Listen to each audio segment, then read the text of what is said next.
গড় চালাই দিব হ্যাঁ প্রমাণ আছে নি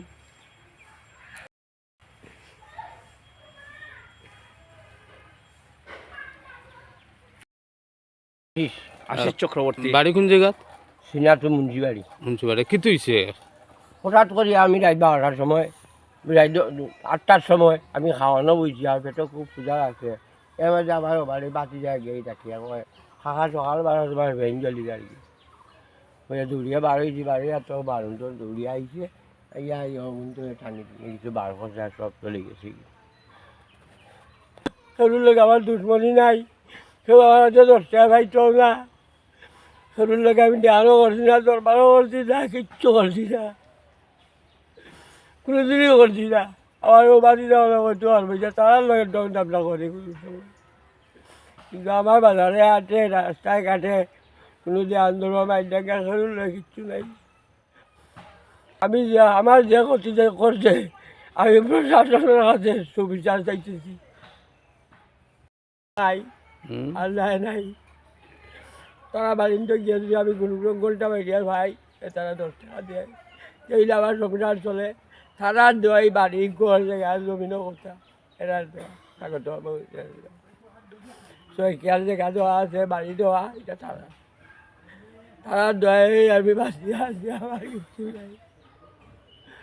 আমার 3টা ছেলে আছিল 3টা ছেলে মারা গেছে এখন প্রতিবন্ধী মেয়ে এই মেয়ে লইয়া আমি বাঁচি আছি এখন আমি যে বাড়ি ঘর ভালাইয়া খালি ঘর থেকে আমি বাইরে যতবারই যেতাম বা আপনার বাড়িতে যেতাম আমি গিয়া কীভাবে বাড়ি ফিরে যেতাম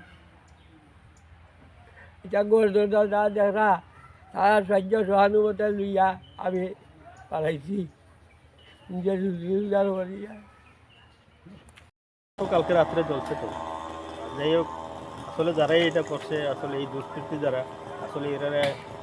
আইনের আওতায় আনার দরকার আছে কারণ আজকে ওনার ফেনিটা জ্বালাইলো হয়তো তার ঘরে যদি আগুনটা দিত বেটা পড়িয়া গোমো করে আইতে হয়তো শেষ হয়ে গেল না কেউ কইতে পারলো না আজকে ফেনির মধ্যে লাগাইছে ফেনিকে যে কোনো জায়গায় আসলে এগুলো করাটা আসলে ঠিক না আমি মনে করি প্রশাসনের দৃষ্টি আকর্ষণ করছে এরা এই তো দুর্নীতি করছে তারা আইনের আওতায় আনা হবে মুন্সিবাড়ি থেকে আজ থেকে 200-250 বছর আগে এই বাড়িটি দান করা হয়েছিল মঙ্গলচণ্ডী বাড়ির নামে। মঙ্গলচণ্ডী একজন দেবতা, সেই দেবতার নামে প্রায় 6 কেয়ার 7 কেয়ার জায়গা সহ আমাদের মুন্সিবাড়ি থেকে এটা মঙ্গলচণ্ডী বাড়ির নামে দান করা হয়েছিল। ওনার বাবা ছিলেন প্রথমে সেবায়েত, এখন তিনি মঙ্গলচণ্ডী সেবায়েত সহ বিভিন্ন পূজা পার্বণ করে আছেন।